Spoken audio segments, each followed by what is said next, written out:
Friends, कैसे हैं आप लोग। उम्मीद है कि आप लोग बहुत ही अच्छे होंगे।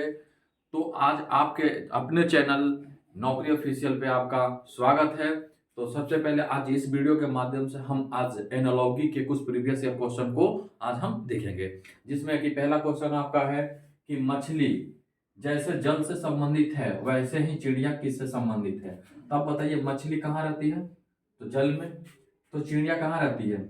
चिड़िया कहाँ रहेगी? तो आप बोलोगे जल में तो नहीं रहेगी। ठीक है, भोजन यह नहीं, वायु नहीं, मतलब वायु मतलब हवा, तो कहाँ रहेगी? आकाश में। तो आपका ऑप्शन नंबर कौन सा सही है? आपका सी ऑप्शन सही है। ये दिल्ली पुलिस कांस्टेबल 2014 में पूछा गया प्रश्न है। चलिए नेक्स्ट क्वेश्चन देखते हैं। चलिए नेक्स्ट क्वेश्चन देखते हैं क्या है। सचिन तेंदुलकर जिस प्रकार क्रिकेट से संबंधित हैं उसी प्रकार सानिया मिर्जा किससे संबंधित है। तो आप बताइए, ये जो सचिन तेंदुलकर हैं, सचिन तेंदुलकर क्रिकेट खेलते थे, ठीक है। तभी सानिया मिर्जा क्या खेलती हैं? तो सानिया मिर्जा ऑप्शन है टेनिस, शिक्षा, शतरंज, बॉक्सिंग। तो वो क्या खेलती है सानिया मिर्जा? तो टेनिस खेलती है। तो ऑप्शन नंबर है आपका करेक्ट आंसर। ये भी दिल्ली पुलिस 2014 कांस्टेबल में पूछा गया प्रश्न है। चलिए नेक्स्ट क्वेश्चन देखते हैं जी। चलिए प्रश्न नंबर 3 को देखते हैं क्या है कि 64 513 है, तो 144 से कौन सा इसमें संख्या संबंधित है। ये भी एनालॉजी का क्वेश्चन है। ये आपका रेवेन्यू इंस्पेक्टर में पूछा गया क्वेश्चन है। इसमें पूछा गया रेवेन्यू इंस्पेक्टर में, ये पूछा गया क्वेश्चन है 2015 में। तो 64 है, तो 64 किसका होता है? आप बोलोगे 8 का स्क्वायर होता है। 513, तो आप बोलोगे कि 8 का क्यूब और प्लस 1 होगा, तो क्या होगा? 513 होगा। तो उसी प्रकार 144 किसका स्क्वायर होगा? 12 का। ठीक है, तो यहाँ पे देखिए, तो ये क्या है? 8 का स्क्वायर, ये है 64, और ये क्या है? 8 का क्यूब प्लस 1 है। तो उसी प्रकार आगे वाला जो संख्या होगा क्या होगा? 12 का क्यूब प्लस 1। तो 12 का क्यूब क्या होता है? 12 का क्यूब होता है 1728, और एक हम जोड़ देंगे तो क्या हो गया? 1729। तो ऑप्शन नंबर कौन सा मैच कर रहा है? ऑप्शन नंबर बी आपका करेक्ट आंसर है। ये रेवेन्यू इंस्पेक्टर 2015 में पूछा गया प्रश्न है। चलिए हम नेक्स्ट क्वेश्चन को देखते हैं। स्टार्ट। चलिए प्रश्न नंबर 4 को देखते हैं। एक क्वेश्चन है, एबी को जेड वाई लिखा है, तो उसी प्रकार सीडी को क्या लिखेगा? ठीक है, एएसएससी सीजन 2014 में पूछा गया ये प्रश्न है। तो सबसे पहले ए है, जेड है, बी है, वाई है, तो सी को क्या लिखेगा? अच्छा ये चीज बताइए, आपको अल्फाबेट का तो पूरा नॉलेज होगा कि ए का उल्टा क्या होता है, बी का उल्टा क्या होता है, ए का प्लेस वैल्यू क्या होता है, ए से जेड तक प्लेस वैल्यू, और ए से जेड तक एक दूसरे के जो अपोजिट होते हैं वो आपको लेटर का पता ही होगा। तो आपको पता ही होगा कि ए का उल्टा क्या होता है? जेड होता है, और बी का उल्टा क्या होता है?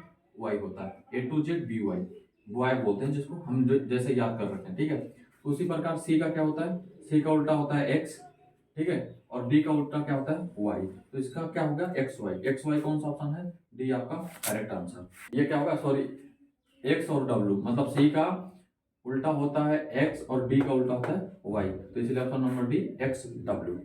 चलिए ये सबसे बेहतरीन क्वेश्चन है, 5वां नंबर क्वेश्चन है। ये एसएससी सीजन 2014 में पूछा गया प्रश्न है कि 11 से 132 है, उसी प्रकार अगले वाला संख्या किससे संबंधित है। तो अच्छा ये चीज बताइए, 11 132 कैसे बना? तो हम सबसे पहले बोलेंगे कि 11 से 132 जाने के लिए 11 का स्क्वायर करेंगे तो 121 हो गया। अगर 121 में अगर हम 11 जोड़ते हैं तो 132 हो गया। तो कहने का मतलब क्या है? 11 का स्क्वायर फिर 11 हम ऐड किए, ये फाइनली हो रहा है 11 और 132 के साथ। हम उसी इस 4 ऑप्शन से हम ऐसा ऑप्शन को देखेंगे जो ऐसे ही इस पे फॉलो हो रहा है। जैसे 15 का हम अगर स्क्वायर करेंगे और 15 जोड़ेंगे तो 240 होगा, ये बात नहीं बनने वाला। फिर अगर 10 का स्क्वायर करके अगर हम 10 जोड़ेंगे तो 110 होगा, ये भी नहीं बात बन रहा है। ठीक है, और 9 है, 9 का अगर स्क्वायर करके फिर अगर हम 9 को जोड़ते हैं तो 90 होगा। ठीक है, तो ऑप्शन नंबर कौन सा मैच कर रहा है? सी आपका करेक्ट आंसर। तो इसका आंसर क्या हुआ? सी। चलिए नेक्स्ट क्वेश्चन देखते हैं। 6वां नंबर क्वेश्चन है, एसएससी सीजन 2014 में भी प्रश्न पूछा गया है। ठीक है, 1/9, 1/81, 1/13। तो अच्छा 1/9 है, 1/81 से कैसे संबंध रखता है? तो 1/81 है, तो आप बोलोगे कि 1/9 का स्क्वायर कर दिया गया, यही है। ठीक है, तो 1/13 को हम 1/13 को अगर हम स्क्वायर करेंगे, ठीक है, तो क्या होगा? तो बोलोगे 1/169, 13 का स्क्वायर 169 होता है। ऑप्शन कौन सा मैच कर रहा है? आपका बी ऑप्शन मैच कर रहा है, इसीलिए आपका बी आप करेक्ट आंसर हुआ। चलिए ठीक है, नेक्स्ट क्वेश्चन देखते हैं। ओके, चलते हैं नेक्स्ट क्वेश्चन देखते हैं। 100 से क्या है? 121 है, 144 है, तो आगे का क्या होगा? 100 क्या है? किसका स्क्वायर है? परफेक्ट। आप बोलोगे 10 का परफेक्ट स्क्वायर है, 121 किसका है? 11 का परफेक्ट स्क्वायर है। 144 किसका है? 12 का परफेक्ट स्क्वायर है। तो 10 फिर 11 फिर 12, तो फिर ऐसी सीरीज में चलेगा तो अगला क्या होगा? आप बोलोगे 13, तो हम 13 का स्क्वायर कर देंगे। 13 का स्क्वायर क्या होता है? 169। तो 169 कौन सा ऑप्शन मैच कर रहा है? ऑप्शन मैच कर रहा है कौन? सी। तो आपका ये सी करेक्ट आंसर होगा। ये एसएससी एमटीएस 2014 में पूछा गया ये प्रश्न है। चलिए नेक्स्ट क्वेश्चन को देखते हैं। चलिए क्वेश्चन देखते हैं। 8वां नंबर क्वेश्चन है आपका। ये बेहतरीन क्वेश्चन है आपका, ये भी एसएससी एमटीएस में पूछा हुआ प्रश्न है। ठीक है, ए सी ए है, बी डी एफ है, एम ओ क्यू है। तो क्या होगा? आगे वाला क्या होगा? एक चीज बताइए, ए है, आप देखिए जस्ट ए है, एक से क्या बना? बी, मतलब एक आगे बढ़ गया। सी है, डी बना, मतलब एक आगे। ई है, एफ है, मतलब एक आगे, मतलब एक एक जोड़ते जा रहा है। तो उसी प्रकार हम एम को एक आगे लेके जाएंगे।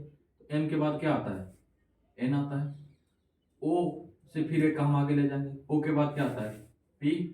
और क्यू से अगर हम आगे ले जाते हैं तो क्यू का क्या होता है? आर। तो आपका क्या बन रहा है? एनपीआर। एनपीआर ऑप्शन को मैच कर रहा है, आपका ऑप्शन नंबर सी मैच कर रहा है, इसलिए करेक्ट आंसर क्या हो? एनपीआर। चलिए नेक्स्ट क्वेश्चन को देखते हैं। चलिए नेक्स्ट क्वेश्चन को देखते हैं क्या है। पोशाक है, दर्जी है, यहाँ खाली स्थान है, फिर बढ़ रही है। एमटीएस में पूछा हुआ प्रश्न है एसएससी का। 4 ऑप्शन आपके सामने दिया हुआ है, लकड़ी, फर्नीचर, चमड़ा, कपड़ा। अब हम क्या करना? पोशाक से दर्जी मतलब क्या हुआ कि जो दर्जी है वो क्या बनाता है? आप बोलोगे कि सर पोशाक बनाता है, ठीक है। दर्जी क्या बनाता है? पोशाक बनाता है। तो बढ़ई क्या बनाता है? लकड़ी बनाता है? नहीं। चमड़ा तो नहीं बनाता, कपड़ा नहीं बनाता, क्योंकि कपड़ा तो ऑलरेडी दर्जी बनाता है। तो क्या बनाता है? फर्नीचर। तो जो फर्नीचर बनाता है उसे हम क्या कहते हैं? बढ़ई। इसीलिए ऑप्शन नंबर आपका क्या सही हुआ? बी। ठीक है, चलिए नेक्स्ट क्वेश्चन को देखते हैं। चलिए क्वेश्चन देखते हैं। 10 नंबर का क्वेश्चन है ये। ठीक है, 10 नंबर नहीं, सॉरी 10वां क्वेश्चन है ये एमटीएस में पूछा हुआ प्रश्न है, एसएससी एमटीएस में पूछा हुआ प्रश्न है। क्या है? 125 से 5 है, उसी प्रकार 64 से कौन सा संख्या होगा? 4 ऑप्शन दिया हुआ, 8, 4, 2, 32। ठीक है, अब ये चीज बताइए, जो 5 है 125 करना है या 125 से 5 करना है, तो या तो हम बोलेंगे कि 125 को घनमूल कर दो, घनमूल निकाल दो तो बीपी 5 होगा, या हम 5 को क्यूब कर देंगे तो क्या होगा? 125 होगा। उसी प्रकार 64 का अगर हम घनमूल करेंगे तो क्या होगा? 4 होगा। ठीक है, अगर हम 4 का क्यू करते हैं बाई ऑप्शन, तो 4 का जब हम क्यू करेंगे तो क्या होगा? 64 होगा। तो आप ऐसे बना लो या बाई ऑप्शन बना लो, आपके लिए दोनों ही इजी रहने वाला। तो इसीलिए ऑप्शन नंबर कौन सा सही है? बी। मतलब क्या है कि 4 का क्यूब क्या होगा? 64, इसीलिए क्या यहाँ पे आएगा? 4 आएगा। ठीक है, तो इस वीडियो में हम 10 क्वेश्चन को, प्रीवियस ईयर एनालॉजी को क्वेश्चन को देखें। हम फिर नेक्स्ट वीडियो में हम फिर दूसरा टॉपिक को हम ले आएंगे। ठीक है, तो इस वीडियो को अच्छे से देखिए, शेयर कीजिए, और अगर आपको अच्छा लगे तो सब्सक्राइब कीजिए। धन्यवाद।